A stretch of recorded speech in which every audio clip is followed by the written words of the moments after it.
إن الحمد لله نستعينه ونستغفره ونتوكل عليه ونعوذ به من شرور أنفسنا ومن سيئات أعمالنا من يهده الله فلا مضل له ومن يضلله فلا هادي له أشهد أن لا إله إلا الله وحده لا شريك له وأشهد أن محمدا عبده ورسوله اللهم صل على سيدنا محمد وعلى آل سيدنا محمد وعلى أصحاب سيدنا محمد والتابعين أجمعين أما بعد. Hadirin yang dimuliakan Allah Subhanahu wa taala.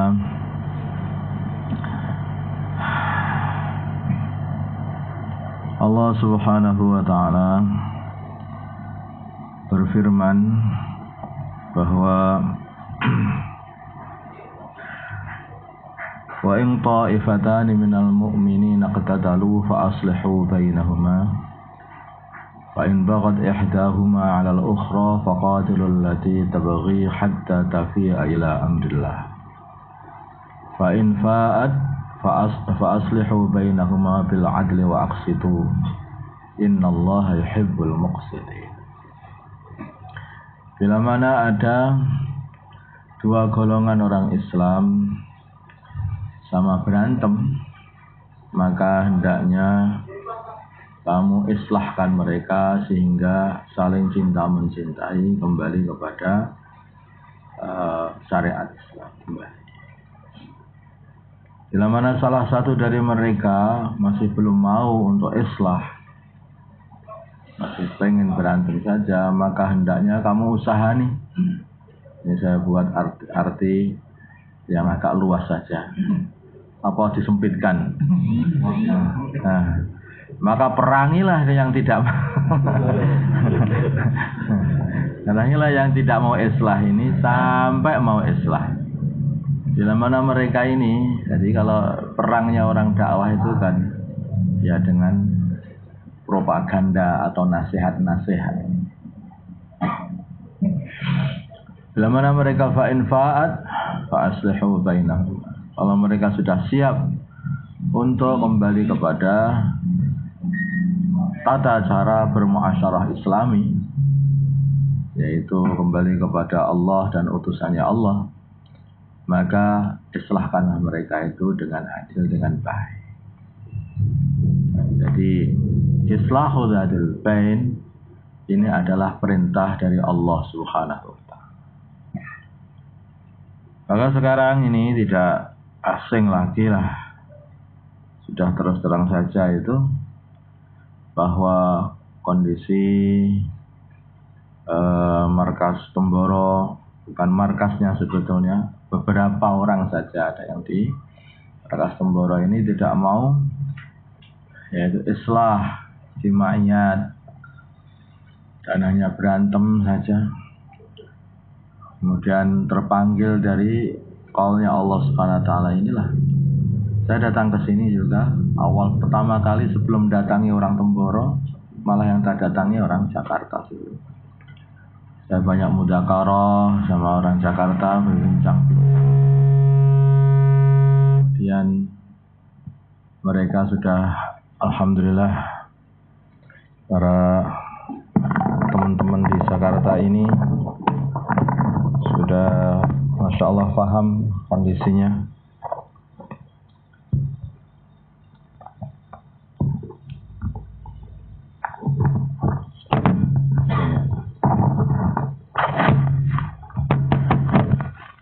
Sehingga alhamdulillah teman-teman di Jakarta ini malah lebih mudah saya itu bicara dengan mereka. Dan akhirnya mereka itu sangat-sangat mencintai orang-orang Temboro.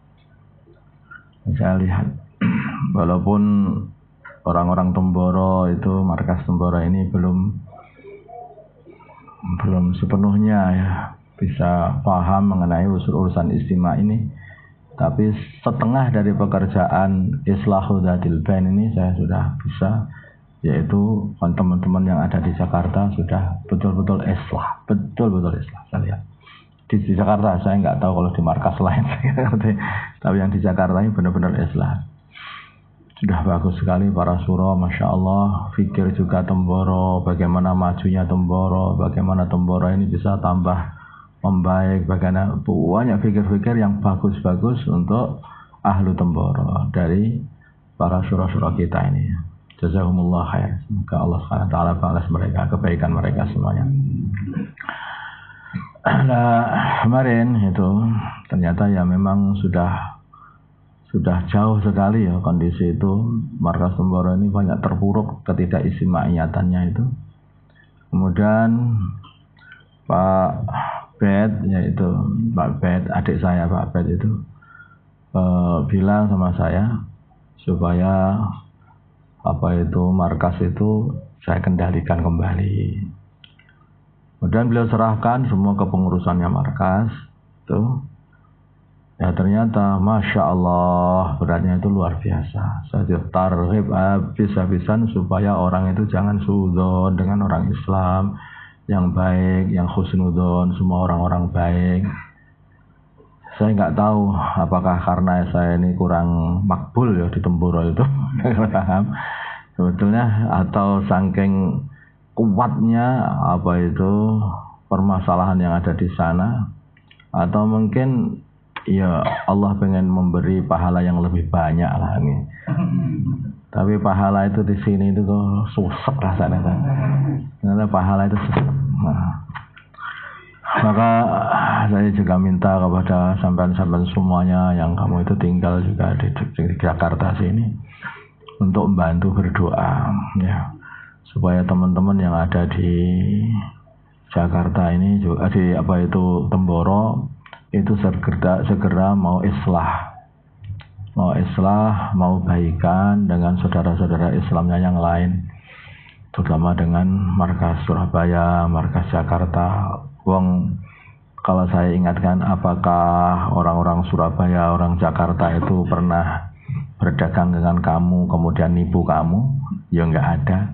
Apakah pernah hutang sama kamu kemudian enggak bayar hutangnya? Juga enggak. Lalu kenapa kamu marah sama mereka?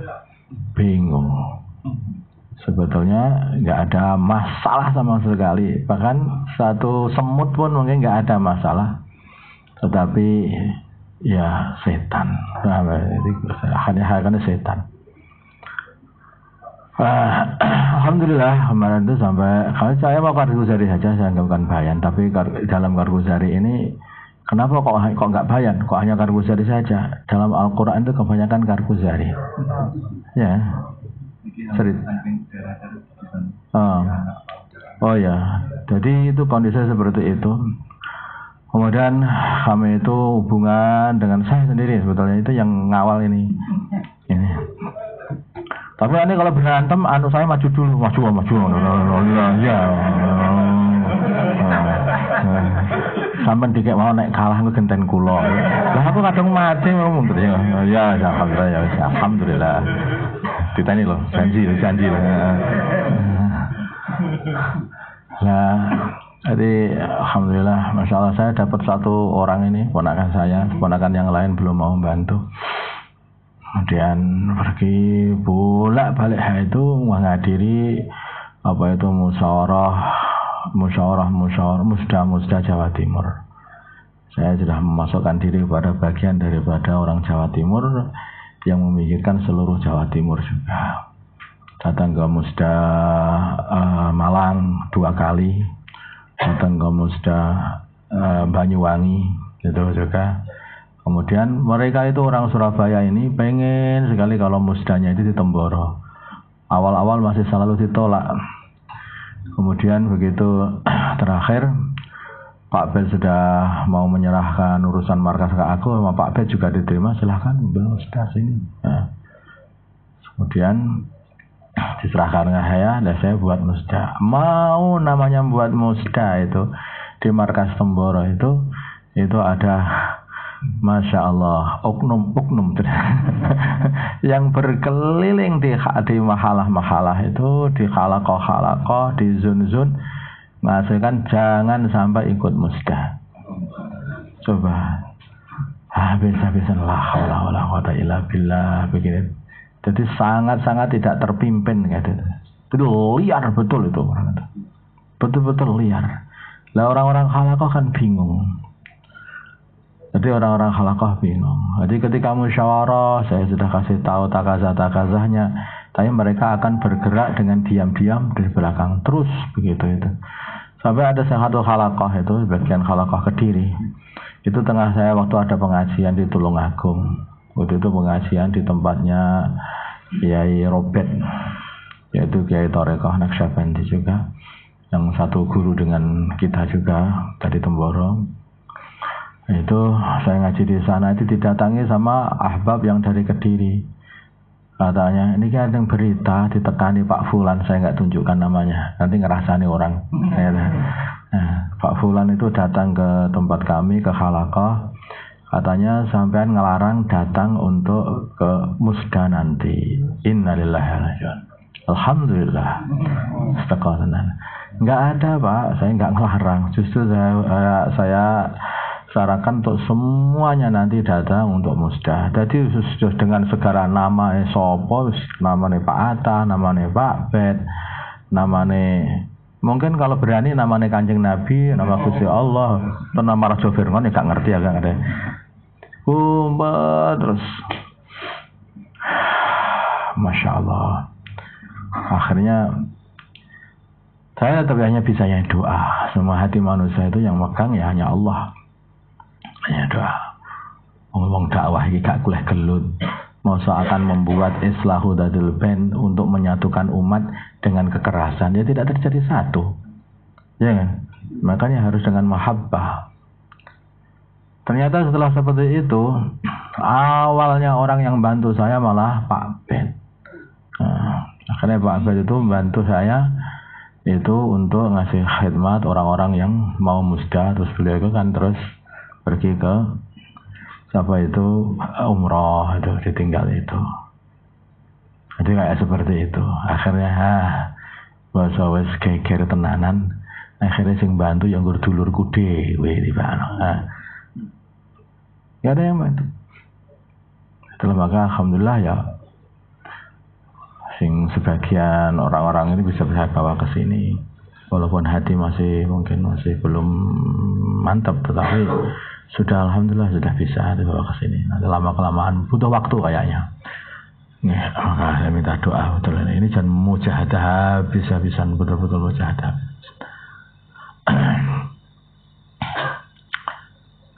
Itulah keadaan pengen gaya istimewa itu seperti itu.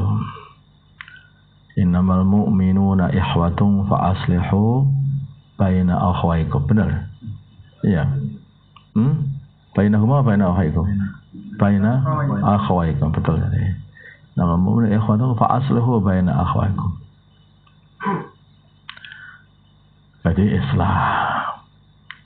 Dan jangan saling hina-menghina. La ya ayyuhalladzina amanu la yaskhur qaumun min qaumin asa ayyakunu khairan minhum wala nisa'un min nisa'in asa ayyakunna khairan minhun wala talmizu anfusakum. Jangan kamu merendahkan diri kamu sendiri. Artinya apa? Karena kita ini saudara. Kalau kita merendahkan saudara kita, menghina saudara kita, yaitu sama saja menghina diri kita sendiri. Maka wala talmizu anfusakum. Kenapa dikatakan seperti ini? Biar ada rasa. Maka kalau kita doa di ketika Fatihah, kita mengatakan ihdinas siratal mustaqim, ya Allah tunjukkanlah kami. Jadi kita dan saudara Islam kita ini adalah satu. Maka wala talmizu anfusakum wala tanabazu bil alqab. Jangan saling juluk menjuluki, jangan julukan-julukan yang jelek. Bi'sa'alismul fusuq ba'dal iman. Wa man lam yatub fa ulaika humuz zalimun. Ini harus ditobati.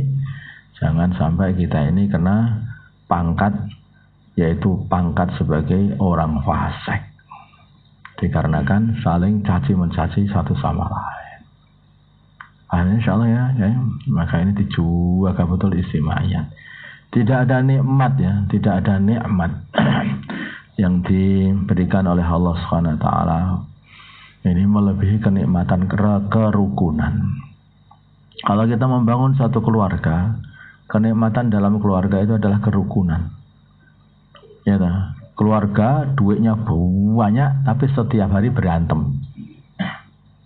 Sama keluarga gak duit blas tetapi setiap hari rukun. Mangan bareng, luwe bareng, mangan luwe bareng lah. Kalau keluarga duit apa berhenti lah berantem. Mana yang dipilih? Gak gelem milih. Kita seneng duit. Ini kalau orang sudah cinta harta itu begitu. Piye carane iki? Saya nggih pengen rukun, tetapi nggih duwe-duwe. Hadirin yang Allah Subhanahu wa taala, tapi tentu saja kerukunan itu lebih didahulukan daripada urusan harta. Sekarang apa nikmat surga pertama kali yang diberikan oleh Allah? Kerukunan. Wa naza'na ma fi sudurihim min ghillin ikhwanan ala sururin mutaqabilin. Ya dah. Pertama kali masuk surga, dicopot semua dendam-dendam itu dihilangkan sehingga ketemu saudaranya Islam, rukun. Jadi nama surga itu kerukunan. Kalau surga kok ada berantem, gak surga neh begini. Gak surga neh. Tapi kalau di neraka itu berantem terus. Berantem satu sama lain. Itu loh engkel-engkelan orang neraka. Sama iblis juga berantem, sama teman-temannya berantem. Rabbana khailah.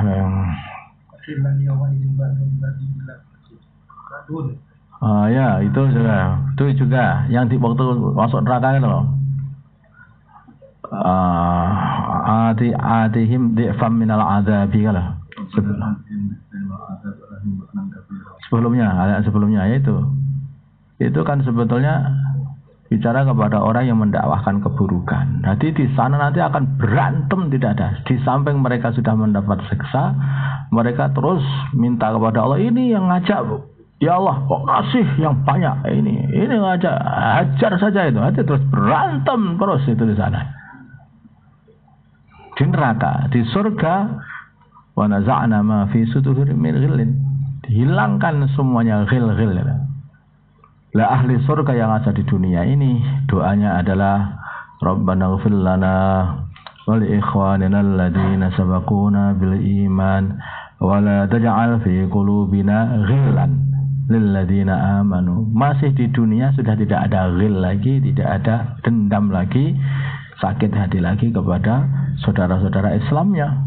Di dunia itu namanya itu ahli surga tapi masih di dunia. Tidak ada akhir. Maka ada sahabat Ansor itu yang dikatakan oleh Nabi ahli surga orang ini. Besoknya lagi dikatakan ini oleh surga. Akhirnya Abdullah ibnu Umar mau nyelidiki amalannya apa tuh ini orang ini, sehingga dikatakan Nabi sebagai ahli surga ini. Ketika diselidiki ternyata amalannya sebelum tidur adalah doa. Ya Allah, semua mazlimah ini adalah perbuatan dolim kepadanya. Semua mazlimah yang dibuat oleh saudara-saudara Islamku kepada aku, maka mulai ini sudah saya ikhlaskan. Yang aku tidak ingin menyusahkan saudara Islamku nanti, kalau nanti di akhirat gara-gara dia pernah berbuat mazlimah kepada aku. Nah, itu. Gara-gara inilah Nabi mengatakan ahli surga dia. 3 kali datang dikatakan 3 kali ahli surga. Sebetulnya ceritanya begini, sebentar lagi akan datang seorang dari ahli surga. Datang orang itu. Besoknya lagi Nabi mengatakan ketika duduk sama sahabat, sebentar lagi akan datang orang dari ahli surga. Oh itu lagi orangnya. Sampai 3 kali orang itu juga. Ternyata amalan itu tidak ada punya amalan istimewa. Malam juga enggak nampak, terus tahajud habis-habisan juga enggak, ya biasa-biasa aja seperti amalan biasa lah. Tetapi amalan luar biasanya adalah yaitu itu. Maka Nabi juga pernah berkata, tidakkah kalian bisa menirukan amalan yang dibuat oleh Abu Damdam, yaitu dia ini kalau keluar dari rumah dia berdoa, ya Allah, sekarang tubuhku tak sodakohkan kepada orang-orang Islam. Siapa yang pengen ngerasani, pengen anjeleki, wis gak apa-apa, aku siap aja, aku pengen ikhlas karena sampai seperti itu. Jadi Masya Allah, urusan menjaga istimaiyat ini baginda Nabi itu benar-benar memperhatikan urusan ini. Maka ada orang yang mengatakan, dan perkataan ini keliru, ikhtilaf itu mesti akan ada dalam umat, makanya harus diwujudkan ikhtilaf itu. Ini keliru, bukan begitu maksudnya. Ikhtilaf itu akan terus ada, tetapi perintah kita ini adalah apa? Untuk islahu dzatil bain. Orang Islam dan orang kafir itu selalu ada, tapi kita diperintah untuk Islam. Satu kampung kok nggak ada Islamnya ya, kalau nggak ada kafirnya, udah aku tak salah satunya ben masuk Quran nanti. Memang begitu? Kan enggak lah Bang? Ya. Di Madinah itu ada munafiknya. Kampung kita kok belum ada munafiknya. Maka kita yang mau ngisi. Enggak begitu. Jadi ada Islam, ada kafir, milih Islam. Ada iman, ada kafir, milih Islam. Ada taat, ada maksiat, pilihlah yang taat. Ada apa itu ikhtilaf dan ada ikhtilaf, ada istimaiyat, pilihlah istimaiyat. Begitu loh. Jadi bukan berarti kita ini terus harus disuruh milih, bebas boleh mana-mana, enggak boleh. Di antara dosa yang paling besar dalam umat ini adalah membuat perpecahan. Perpecahan itu dosa besar habis-habisan ya. Makanya itu harus betul-betul. Maka Sayyidina Ali, kenapa Sayyidina Ali itu beliau mengatakan, ya, aku ini kenapa harus memerangi Muawiyah? Golongan sana itu saudara saya sendiri. Aku ini adalah mengikuti perintahnya Al-Quran. Fa in baghat ihdahuma faqatilul lati tabghi hatta tafi'a ila amrillah. Ketika salah satu dari mereka itu berontak, atau bagi itu kan memberontak sebetulnya. Berontak, tidak mau taat kepada perintahnya Allah, tidak mau biat. Faqatilul lati tabghi, maka perangilah orang yang berontak itu sehingga kembali kepada agama Allah, kembali kepada Allah. Jadi gak salah pada waktu itu, paham? Bukan salahnya, itu sudah benar yang dibuat itu. Dan yang dibuat itu sudah benar. Maka para ulama mengatakan kalau urusan Sayyidina Ali dengan Sayyidina Muawiyah, ya yang benar itu Sayyidina Ali. Tetapi kondisi wujudnya Sayyidina Muawiyah itu ya bagian daripada takdirnya Allah, dah diwujudkan fitnah. Maka kebanyakan seluruh para sahabat ya ikut Sayyidina Ali pada waktu itu.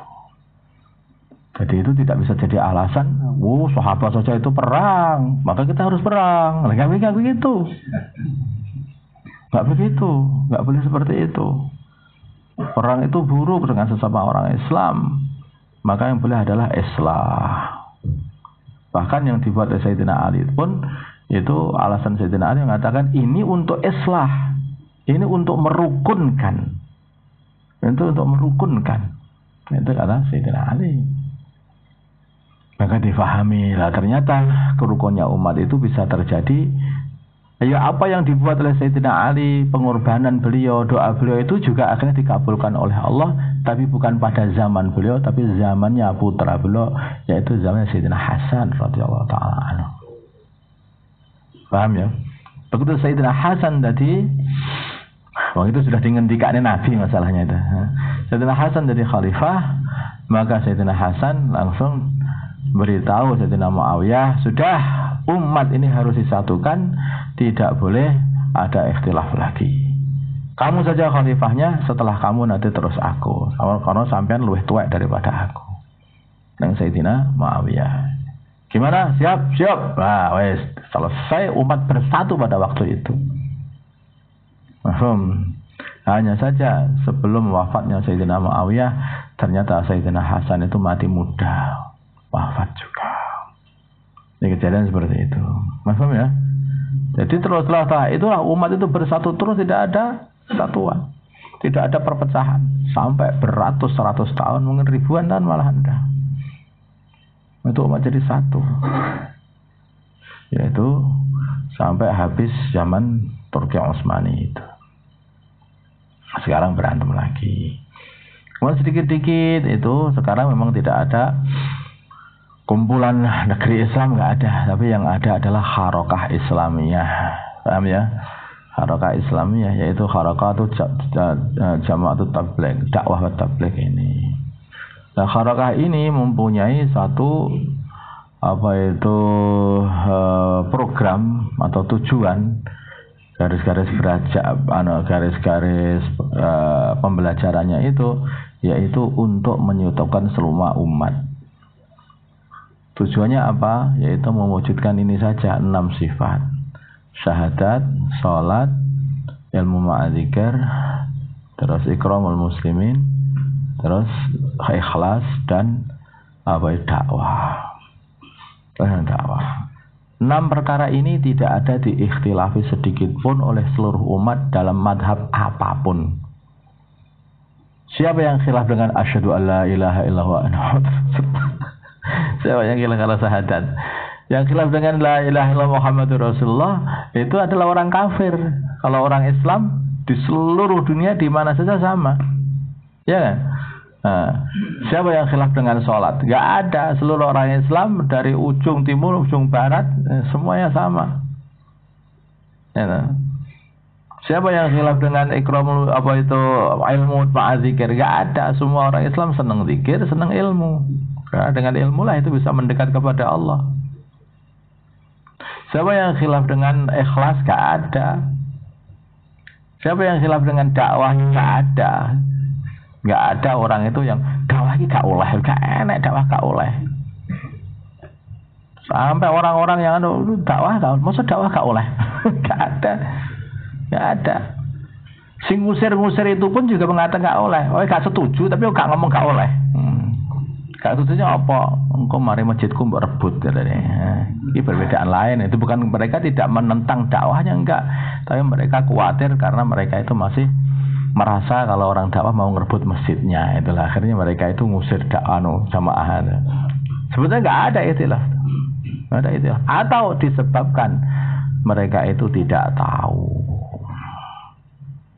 Makanya kalau jamaah tabligh ini betul-betul dikerjakan, maka mesti akan mendatangkan yaitu kerukunan.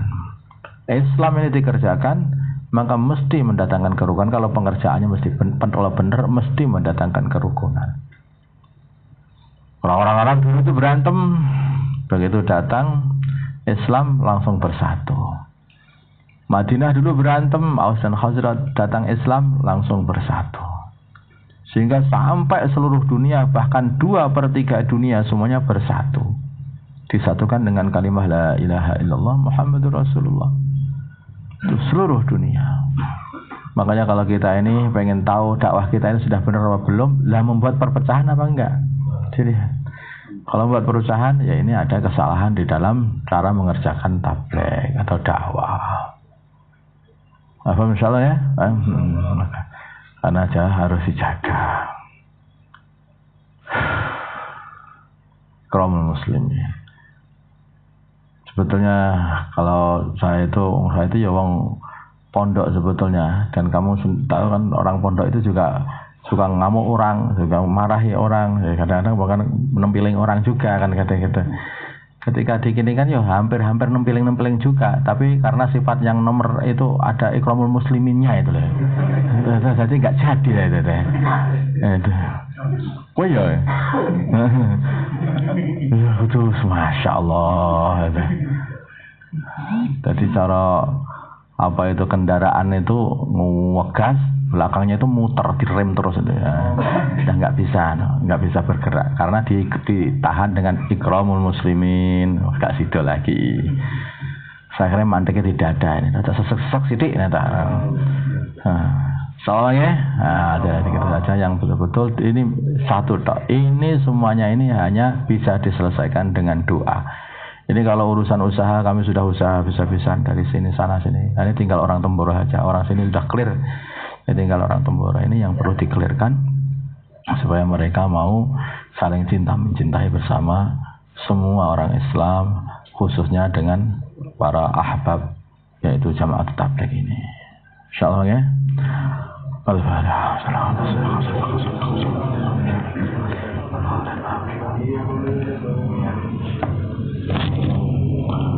اللهم صل على سيدنا محمد.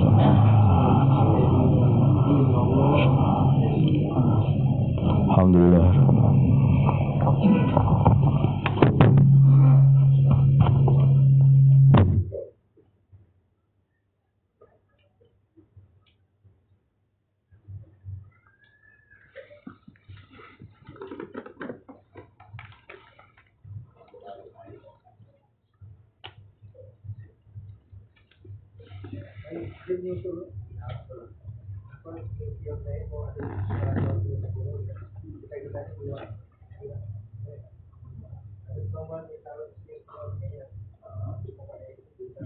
Jauh dulu Pak Yai.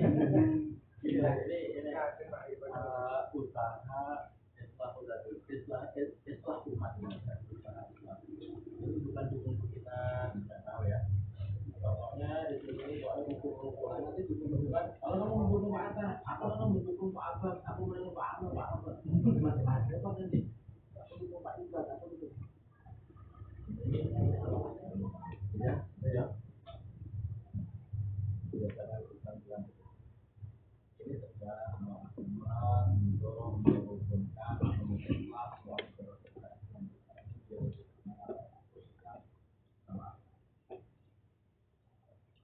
dia soalnya gimana? Itu suasana aja gitu. Kan dia apa?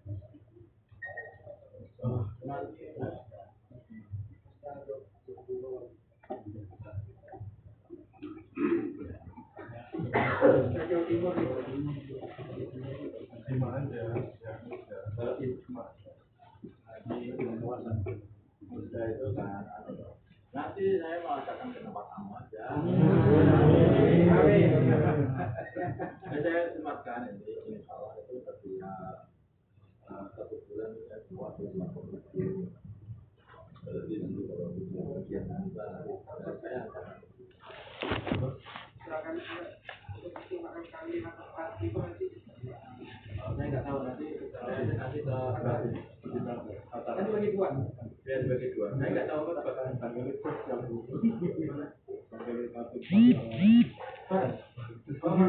normal berarti aja lah apa beda di mana di Pontianak di kantor bawah 45 40 tahun 456 nanti nggak tahu saya pikirnya kemana kemarin disuruh Ustaz kata gitu yang lain ini kan lihat dulu kan tentang itu kan kalau senang lah kalau bisa sampai nanti kalau nggak bisa foto ya sih Pak seperti udah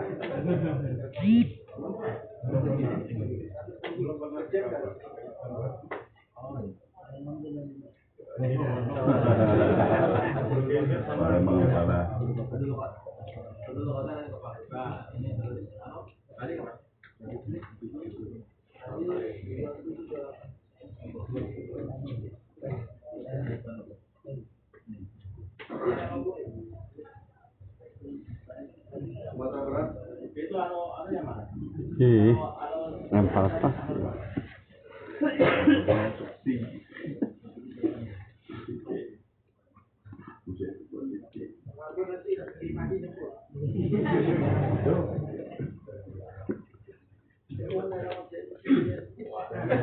Makanya dia itu harus buat atau 80.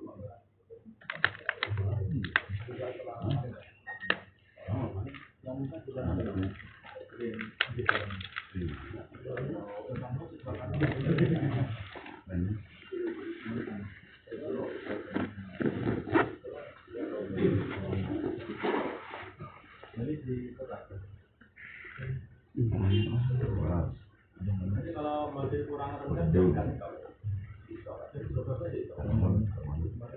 Apa nih?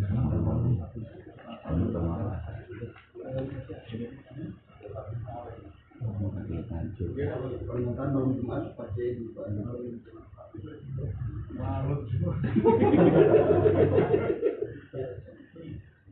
Orang lagi dari makan ya, we.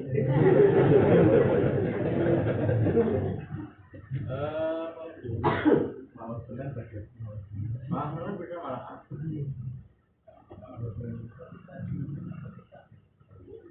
Pas aku di sini ya. Aku masih di sini. Malam Senin. Saya di Bandung.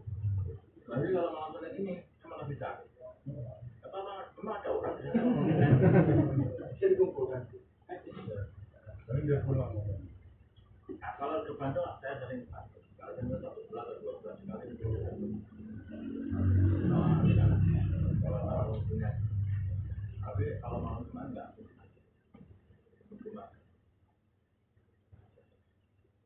Tenggara ini yang kalau katanya seluruh anime seperti zamannya Zeron ada yang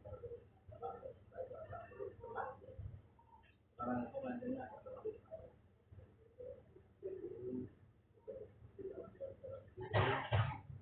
dan apa itu teman-teman dari Zeron juga di antara berbuat baik kepada orang tua itu kan menyambung apa itu kekasihnya orang tua ya orang tua kita itu kan orang tua itu kan ada 2 ada orang tua jasmani ada orang tua rohani orang tua rohani itu adalah guru kan tak beliau itu yaitu kamu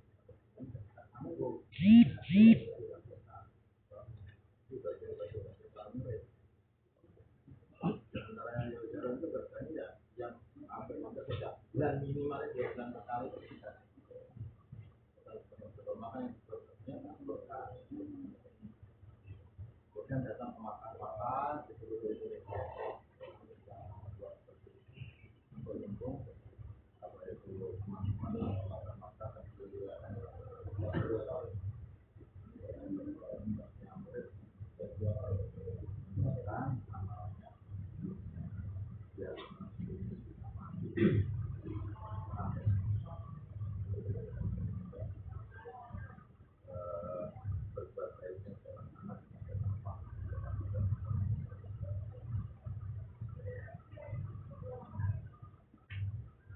ya orang itu dulu saya walaupun kakak saya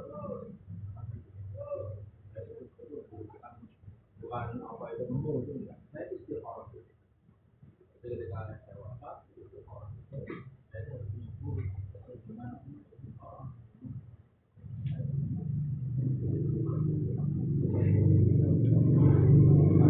masih makmur tapi ketika bergerak dan bekerja